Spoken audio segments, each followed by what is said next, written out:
Well, hello everyone.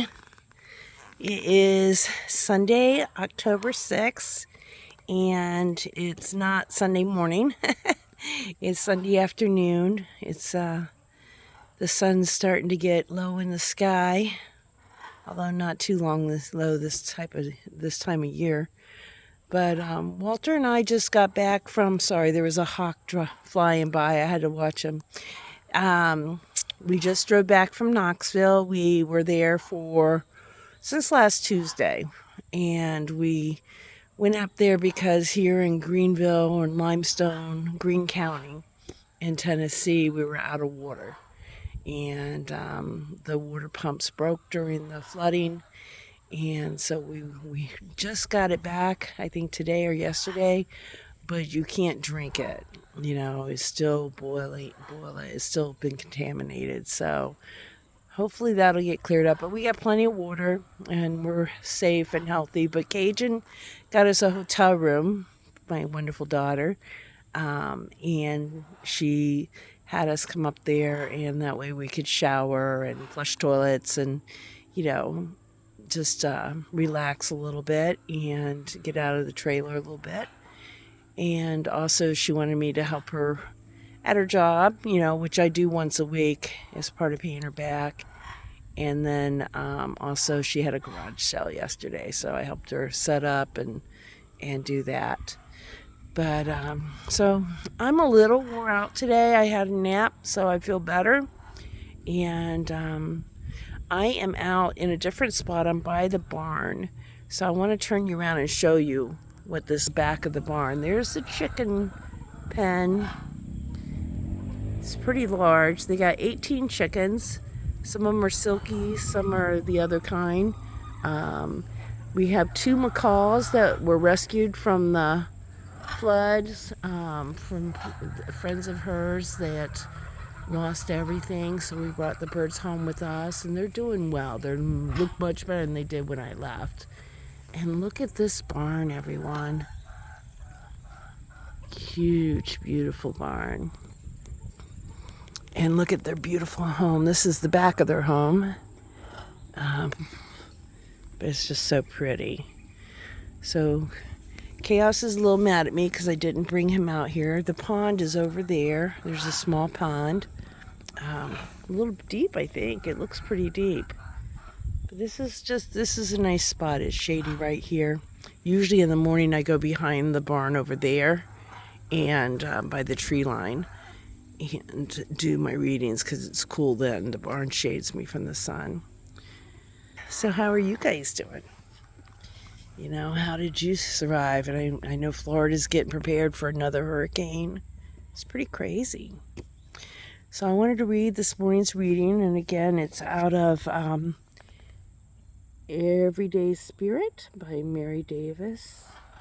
I am enjoying this. I'm looking for a new book to kind of break it up a little bit because I like a variety of different meditation books, not just one.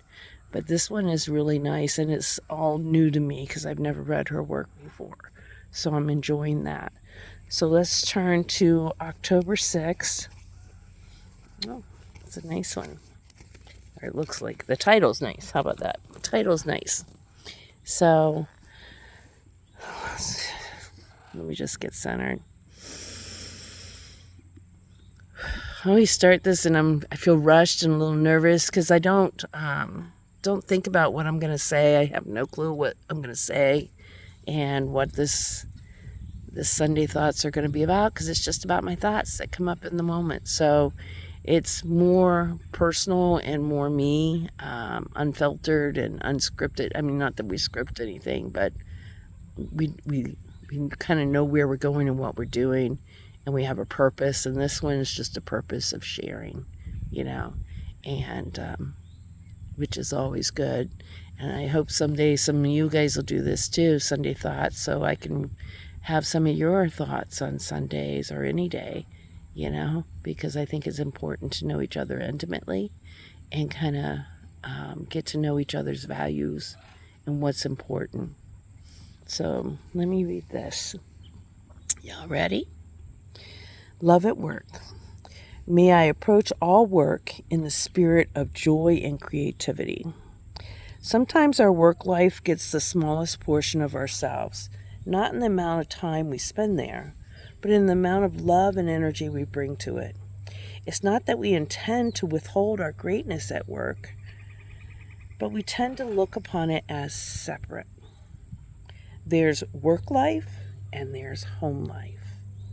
There's the me that goes to work and the me at home. When we lift up to a higher perspective, our work and our personal lives are one and the same. It can help to think of work as a chance to make an offering of our talents to serve a greater purpose, to arrive as our best selves, powered by unlimited stores of love, putting joy and creativity into every task. Tension and resistance dissolve as we relax into the flow of creation and the energy of accomplishment. Use me might be the prayer. Oh, I like that. Beloved Indian guru, I'm probably going to butcher this, but I'm going to try. Paramahansa Yogananda. So if you know a better way, you can call me and tell me. Speaks to the integration of our personal, spiritual, and professional lives in his book, Metaphysical Meditations. I will do everything with deep attention. My work at home, in the office, in the world. All duties, great and small, will be performed well. On the throne of silent thoughts, the God of peace is directing my actions today. When we bring to work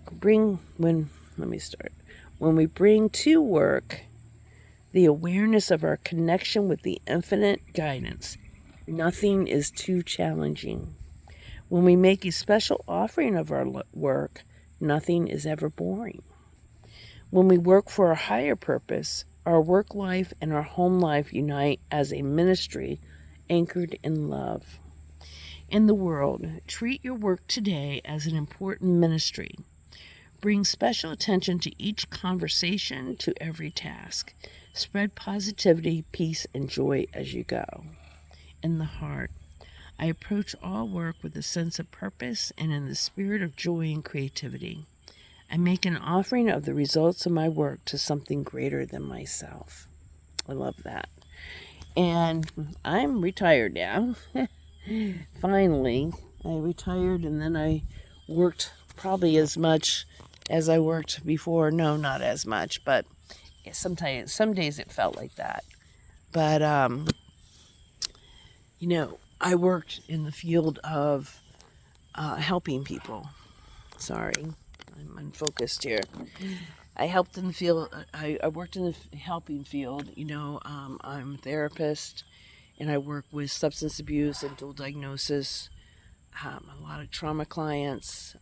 Pretty much everybody with substance abuse has trauma somewhere. If they didn't have trauma before they started using, they traumatized themselves in their using, and others too. And I tell you, the families of addicts have just as much PTSD as anyone else does. Because living with an active addict, living with someone that you love, who is bent on self-destruction and cannot stop, and you are powerless to do anything to change their course except pray. I tell you, that's a bigger surrender than ever. But, I was lucky that I did bring God into my work. I brought my higher power, my concept of a higher power. I do energy work, and I brought that into it. I prayed on the way to work.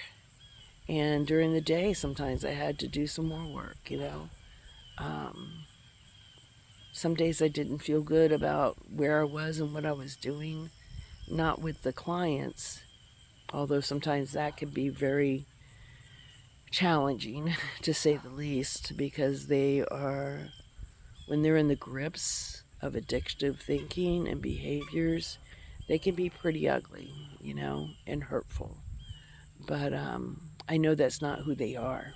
It's what happens to them without their permission. Just like when I was in an active addiction, that's not who I was. That's what happened to me without my permission. And I was hurtful and harmful to others, especially the people I love. They get the closest, so they get the biggest brunt. So I think bringing your higher power into everything. And it talked about creativity, and my job was a very creative job for me because I am very artistic. I would be creative in how I would run my groups and the work I would do and how I would present things in hopes that that would engage people on a different level, um, make them feel safe, and make them enjoy their process instead of just feeling like they're being beat over the head all the time. Because I did that sometimes too. You have to beat down the denial sometimes. Um, but in my creativity, my work as an artist, I feel that is God given. That is God, my higher power, the creator, the creative spirit, the energy of the universe, whatever you want to call it. It's not something I do, it's something that has used me as a conduit to pour through me and out onto a piece of canvas, wood, paper, some sort of creation, whatever it may be. And as an expression of God, of my higher power. And all I need to do is show up and open my mind and my heart. And in most of my paintings, I cleanse with sage, and I meditate, and I write intentions in the gesso on the canvas that really nobody's ever going to see, but I know is there, and the intention is embedded in that, and the energy is embedded in that, and the bringing forth of the universe, the energy, is in it. It's not a part of it. It is it. And so I look at my creative spirit, my work as an artist and a crafter, a maker of things, as part of my higher power moving through me into the world to lift other people up. And I think that is why I am so inspired and pushed to do it. I tell you right now, lately I think because I've been sitting still and haven't had anything to really pushing me. We've been looking at land and everything, and we have one that we're trying to get, and we're working on it, and in God's time, if it's meant to be, it will be. But we're still looking at other land, and but really, on the most part, we're just sort of in a lull and in a waiting period. And so I've been having an urge to create, an urge to work with clay, an urge to paint, a lot of urges to do things. And really, in that little RV, the most I can do is crocheting and a little working with felt, making Christmas ornaments and stuff. I bought some stuff to make some jewelry, so maybe I can do that without making too big of a mess. But my painting, I'm a messy painter. I'm messy everywhere in life, but my painting, because I get caught up in what I'm doing, and I'm not, I'm in it, and I'm doing, and I need stuff around me so I can grab and I can see what it is, and so it looks like a big mess. But to me, it's not, because I know where everything is, and that's part of the process for me.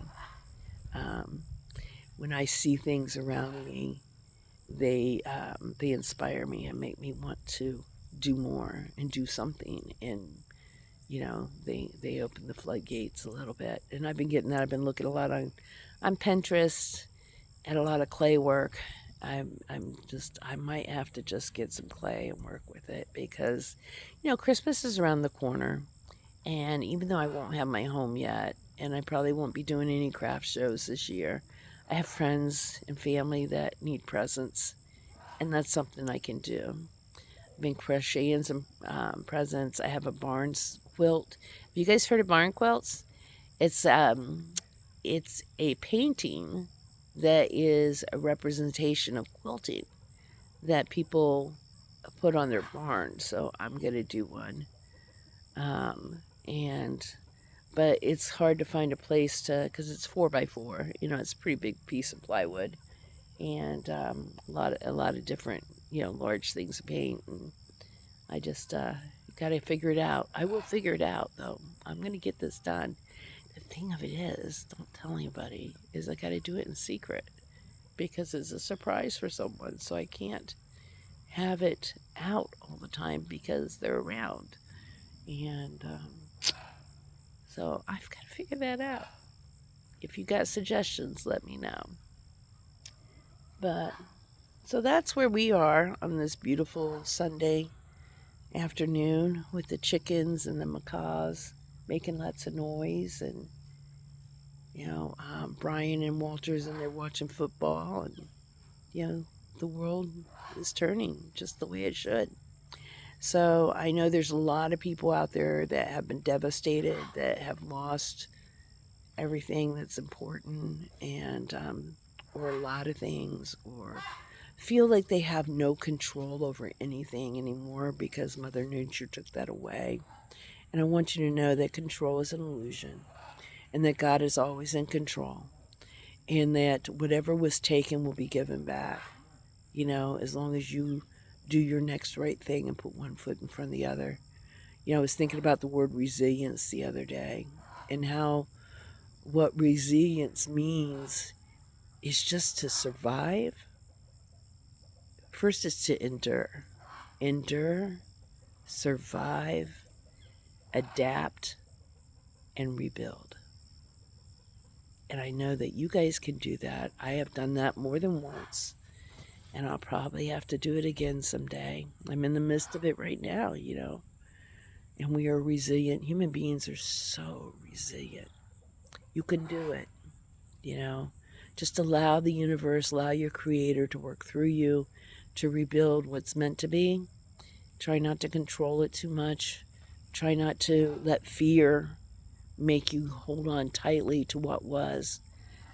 There is a passage in the Narcotics Anonymous basic text that has carried me through the last 36 years. And it says, on a practical level, changes occur because what is practical for, no, what is, good. On a practical level, changes occur because what is needed for one level of recovery may not be appropriate for another. We are constantly letting go of what has served its purpose, and let the God of our understanding guide us through what works in the here and now. Wow, my memory's getting bad. I better get back in my books, huh? So that may not be, I think that word needed, I don't think that's the right word, but it's something like that. But you guys get the message. Like, God will guide us through what works in the here and now. We got to let go of what worked in the past and see what happens as we recreate this life. And that's what we do every day anyway, is we recreate who we are. We recreate how we choose to show up. We recreate our connections. We recreate ourselves and our experiences. So just every day is a new day. Those old sayings, old cliches are right, And sometimes it takes an experience like that to make us appreciate what we have. Sometimes we get lulled into a complacency, and we forget to be grateful. We forget how lucky we are to be alive, and how each breath has meaning. Each breath has purpose, and that each person has meaning and purpose. Namaste.